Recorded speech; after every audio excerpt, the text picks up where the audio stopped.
Jadi saya rangkumkan dulu ini pertanyaan. Si bapak punya anak 2, dia meninggalkan istrinya, dan dia tidak biayai sama sekali anak-anaknya, kemudian dia menikah lagi dengan orang lain.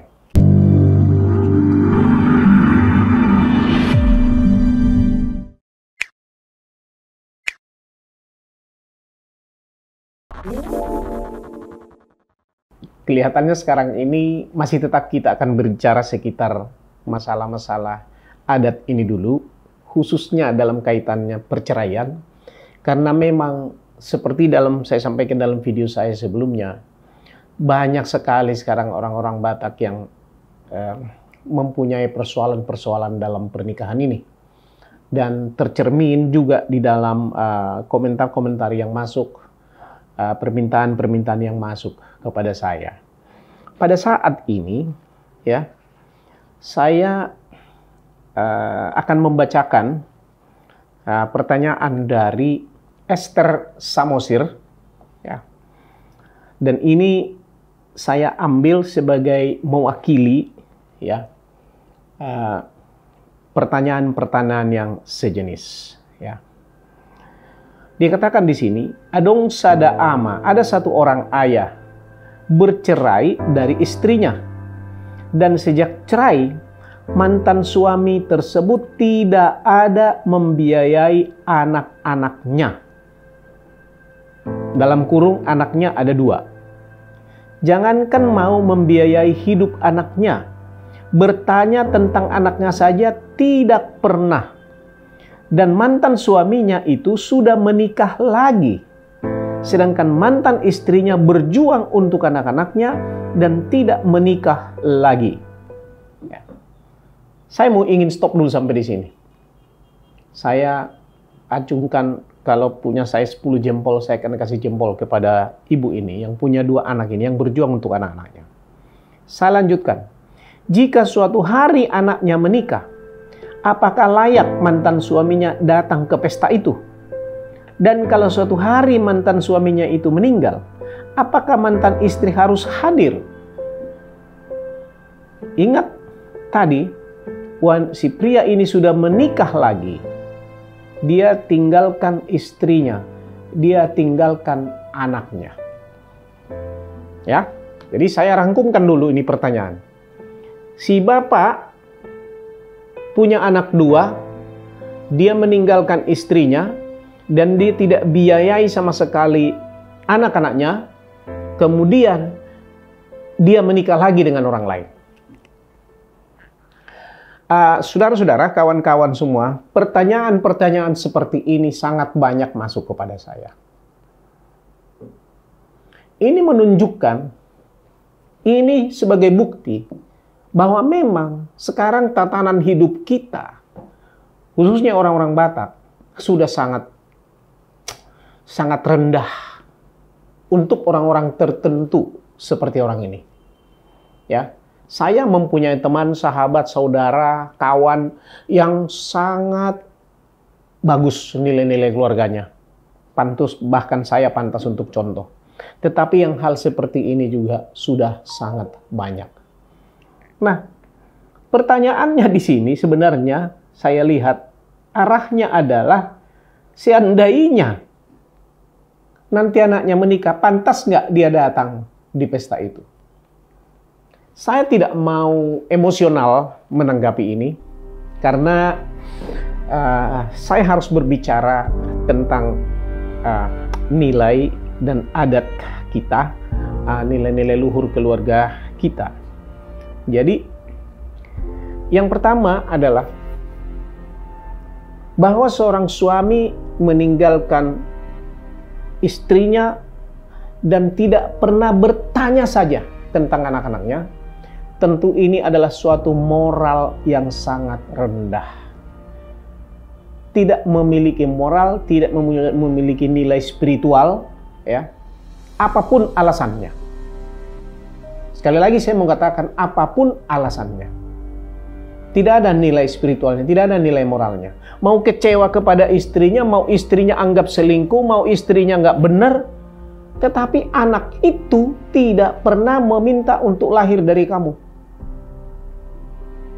Saya mau katakan bahwa suami dan istri adalah rekan sekerja Tuhan.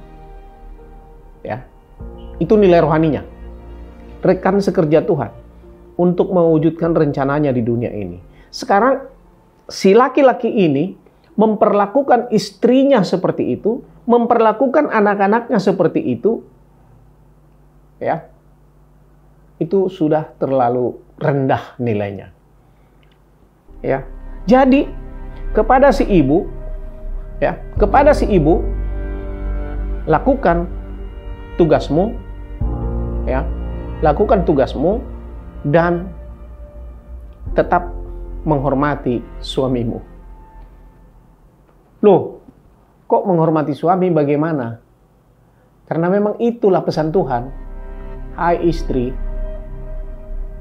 hormati suamimu. Bukan pesan saya, itu pesan Tuhan. Ketika Anda menghormati itu, Anda adalah rekan sekerja Tuhan. Ketika Anda tidak melakukan itu, Anda bukan rekan sekerja Tuhan. Ini entry point saya untuk masuk kepada kalau nanti anaknya menikah, apakah dia layak untuk datang ke situ? Kalau bicara layak, saya akan jawab bahwa tidak layak. Dari mana layaknya seorang ayah yang meninggalkan istrinya, membuat suaminya, istrinya, anak-anaknya semua susah? Bagaimana, dari mana datangnya dia layak datang ke situ? Tidak layak sama sekali. Bahkan untuk mendengar saja pun sebenarnya dia sudah tidak layak. Karena buat saya, bukan anaknya yang bermasalah. Dialah yang sudah menjadi tentara setan. Nggak layak dia di situ. Nah, sekarang secara adat, yang orang Batak itu memang disiplin, tersistem dengan sangat baik. Anak ini tetap anak daripada ayahnya. Tetap anak daripada ayahnya. Kalau nanti dia menikah, tidak ada keluarganya di situ. Tidak ada ayahnya di situ. Tidak ada misalnya keluarga dari ayahnya di situ. Apakah anak ini terhormat? Tidak. Anak ini menjadi orang yang sangat hina. Sepertinya tidak ada yang memperhatikan dia. Sepertinya tidak ada keluarganya. Dan bukan hanya anak itu seperti terhina. Ibunya pun begitu. Tulangnya, hula-hulanya pun begitu. Dan mereka tidak mau itu. Oleh sebab itu seperti apa? Itulah sebabnya saya katakan tadi. Si ibu yang luar biasa ini tetap harus menunjukkan kepada anak-anaknya. Hormati suamimu. Ya. Dalam bentuk apa menghormatinya? Ya, tidak usah di depan anak misalnya atau memaki-maki dia tuh nggak boleh datang dan sebagainya. Beritahukan. Ada bahkan di sini yang mengatakan lebih parah dari sini lagi. Ya, ini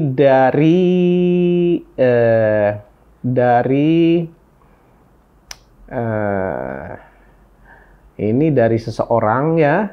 Dia katakan di sini ya. Pada waktu diberitahukan kepada anaknya, diberitahukan kepada ayahnya bahwa anaknya mau menikah, ayahnya bilang, ya saya datang katanya. Tetapi pada waktu anaknya hari H menikah, bapak itu tidak datang. Ya. Coba Anda pikirkan, ya, ini moralnya sudah sangat jauh, sangat rendah. Tetapi ingat, saya keluar dulu dari situ. Ingat bahwa berkat Tuhan itu tidak dibatasi oleh adat. Berkat Tuhan itu tidak dibatasi oleh ayah yang kurang ajar. Berkat Tuhan itu tidak dibatasi oleh tidak hadirnya ayah di dalam pernikahan itu. Dua hal yang berbeda. Ya. Tetapi ya, nilai hidup seorang wanita terletak pada bagaimana dia menghormati suaminya.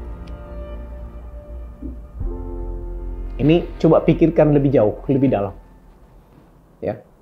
Ada hal ataupun ada satu sikap yang tidak perlu dipertentangkan. karena itu hanya akan membuat kerugian kepada kita. Apa itu? Membalas sesuatu yang jahat dengan yang jahat. Jadi kalau bapaknya melakukan hal yang jahat, jangan dibalas. Ya. Karena itu hanya akan merugikan diri sendiri. Ya. Jadi kalau sialnya suami itu meninggal, apakah mantan istrinya itu harus hadir? Kalau saya mengatakan pada saat ini, ya, hadirlah di sana. Tunjukkan bahwa wanita ini adalah wanita yang hebat, wanita yang luar biasa. Ya, hadirlah di sana. Ya, kalau tidak hadir, justru itu menunjukkan kecetekan berpikir. Ibarat 0 menjadi standar, kalau 1 sampai 10 ke atas perfect 10, maka kalau kita melakukan sesuatu yang seperti membalas sesuatu yang tidak baik dengan yang tidak baik juga, kita turun di bawah 0, mungkin kita minus 10. Ya. Jadi, lakukan sesuatu yang noble, sesuatu yang lebih baik. Karena itu yang akan menunjukkan siapa Anda sebenarnya. Terima kasih, itu Esther Gultom. Ya, Esther Samosir. Tuhan memberkati. Ya, tetap semangat. Ya, kiranya anak-anak semua menjadi sukses ke depan. Thank you. Love.